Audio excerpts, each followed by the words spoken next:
Okay, we'll go ahead and get started. Just a couple comments on last week's games. Obviously, it was a big win for our program and much needed. That rivalry is one of the great rivalries in college football, and as it turned out, it was great to be on the winning end.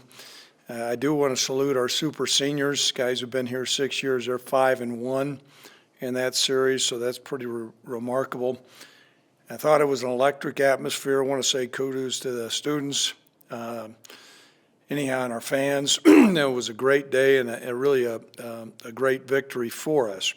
So, we certainly have a great deal of respect for Colorado State. Coach Adazio is doing a good job.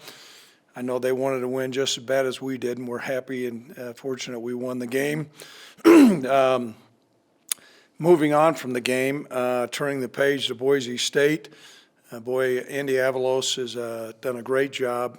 He's got a steady hand. Andy was a former player at Boise, a team captain and a defensive coordinator, and navigating them through their injuries and the choppy water and things like that. Two really big, huge wins. They beat BYU in Provo. I think they were rated in the top 25 at that time, and then a convincing win against Fresno State, who was also in the top 25, and beat them in all three phases of the game. And so they're an excellent football team. We play Friday night in Boise. Our players are excited about it. It's a little bit of a short week, but it certainly helps coming off a good win. As far as addressing Boise, boy, what an explosive offense, and you need to start with their quarterback, Bachmeier. It seems like he's been there forever. But he's a guy that's got great mobility. Their coordinator's doing an excellent job with them as far as their progressions. He can make all the throws. He can throw deep. He's got a great touch, back shoulder fades. He can hit the mini field, and he's just an excellent, excellent quarterback. They do have the running game going back now, and it's been great to see them make progress. But George Halani had a great game against Fresno. And then Shakir is a guy, number 2, that they have utilized all kinds of different ways. They get him the ball and they target him, and he's an explosive receiver, somebody who's really, really difficult to contain. Over on the defensive side of the football, what's really impressive to me, 21 takeaways in this short of a season. Really an explosive defense, starting with number 55, defensive end Irwin, who's really explosive coming off the edge. Excuse me. They got a couple twins in the back end. Cahoney, I believe is how you say both their twins' names, but they're excellent players. And then number 0, Skinner, is a 6'4", rangy guy. And so really explosive, disruptive on defense, solid in the kicking game. Their team's playing at a really high level. I think we showed what type of team we could be this last Saturday. We'll need to make improvements on that this next week. So at this time, I'll open up to questions. Josh, go ahead. I think I asked you a little bit about it after the game, but, with Levi and Isaiah, as a coach, how exciting is it to see two guys that still have several more years of eligibility showing that kind of chemistry with each other? Well, it is encouraging. I thought Levi played well. He certainly took care of the ball better. Isaiah Nair is really a gifted player. He's tall and rangy. As I said, he's got a great catch radius, and he's got strong hands and good leaping ability. So that combination is really, really helpful, and it's going to be important that we build on that in the future. Ryan, go ahead. Craig, obviously Andy was at Boise State with previous coaches there, but those guys were offensive guys. He's a defensive guy. Is the program pretty much the same with Andy, or are there changes to it that you've noticed? Well, Andy's talked a great deal about reestablishing the foundation. Of course, he was there during the great run, when they won the Fiesta Bowls and things of that nature. There's different nuances. Obviously, a new play caller. I believe Brian called the plays before, or somebody else, and so you see different elements within their offense. But what you do see is an offense that's really balanced, that can attack you in the running game. They can make all the throws vertically, and they have a RPO game as well. And so from that standpoint, they're similar. I know that they had some challenges. They lost some games, some close games early, but I thought Andy did a great job. That's really one of the premier programs in the country, and they couldn't have chosen a better guy to lead that program. Cody, go ahead. Greg, I know some losses are tougher than other ones, but last time you guys were in Boise, a number of your players said that was one of the toughest games they'd ever played in the toughest outcome ever. What do you remember about that game, and how tough was that for you to get over? You know what? We had some adversity going into the game. We did not have our starting quarterback. Sean got hurt, and Tyler came in. I thought our players competed extremely hard.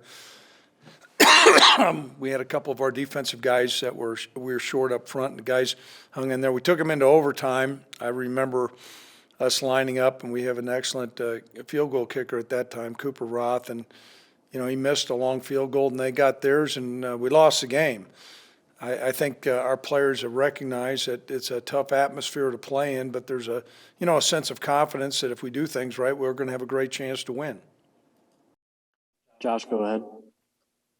Just following up from that, do you have any update on the health of Alex Brown? And then sticking with the receiver position, what kind of impact have you seen Aiden Eberhardt make just from the sidelines from an emotional or coaching? Well, I'll take it from the back end first. Aiden's done a great job. He's been around our players. He's been encouraging. He means the world to our program. And concerning Alex, I don't think he'll practice today. I think it might be between questionable and doubtful whether he'll play in the game, but we're in hopes that he will. I've not gotten, a final, diagnosis of what it's a knee injury to the extent whether it's just a slight sprain or a tear. We'll have to find out. Ryan, go ahead. Craig, you mentioned Boise State has 2 nice top 25 wins. Both those were on the road, and they're actually 1-3 on the blue turf. Is that just account for a strange season, or what do you make of that? Yeah, it's been a different year. Typically, Boise, it's always almost been the reverse. They've defended their home turf. I know it's really important for them. They have a great tradition on playing on the blue. Really active fan base. We need to play them in between the lines, and that's our plans. But yeah, those numbers are not reflective of how they normally have been. I'm sure Andy's going to make sure that gets addressed this week. Cody, go ahead. Craig, and looking at Boise's numbers, their rushing offense is not what we're used to, and stopping the run is not what we're used to out of those guys. What do you make of them on the line of scrimmage on both sides? And also what Josh was asking about Alex Brown, do you have any update on Erica Boje or Solomon Bird? Okay, I'll go through the injuries first. I think Solomon Bird is done for the year. Erica Boje, we're hopeful for him to be able to play this week. Getting back to their numbers, I don't quite know what to make of those numbers because when I watch the tape, excuse me here, I'm still coughing from the game. When I watch the tape, I certainly don't see that. I know the numbers are what they are, but I think maybe the addition of some of these players they have coming back, starting to look like the Boise type of team that I know. Josh, go ahead. Coming off of last week, really domination performance, and even a carrier from the second half the week before. What's the biggest thing that's impressed you in that aspect over these past 6 quarters or so? You kind of cut out there, Josh. Over the last 6 quarters. With the rushing attack, okay. Just what's the thing that's impressed you the most about that side? I think our offensive linemen and fullbacks and tight end have done a good job, not only initially blocking the right guy, but maintaining their blocks and finishing off those blocks. I think that's been a big improvement. And then I think our running backs are running extremely hard, whether it be Titus or X and DeWine. We've got kind of a stable of group of guys. Well, what's going to be important for us, obviously, we'd like to be a run-first football team. We need to be able to throw the ball explosively, but when we do call up a running play, we need to get productivity out of it. In the last several weeks, we have. Ryan, go ahead.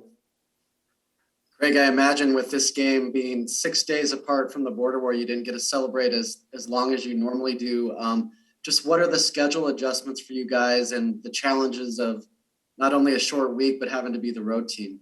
Yeah, it certainly presents some challenges. We were, we knew this was coming. What you do, you kind of typically Sunday is the day off we give our players. We feel like the NCAA requires us to give a day off, but, we do that, sometimes because it's the day after a game or an opportunity for guys to go to church. This Sunday was not that case. We normally talk about a 24-hour rule to celebrate or commiserate. That got shortened. Coaches are running a lot of caffeine right now. It's a big ball game. We'll do kind of a hybrid practice schedule of what we normally have done.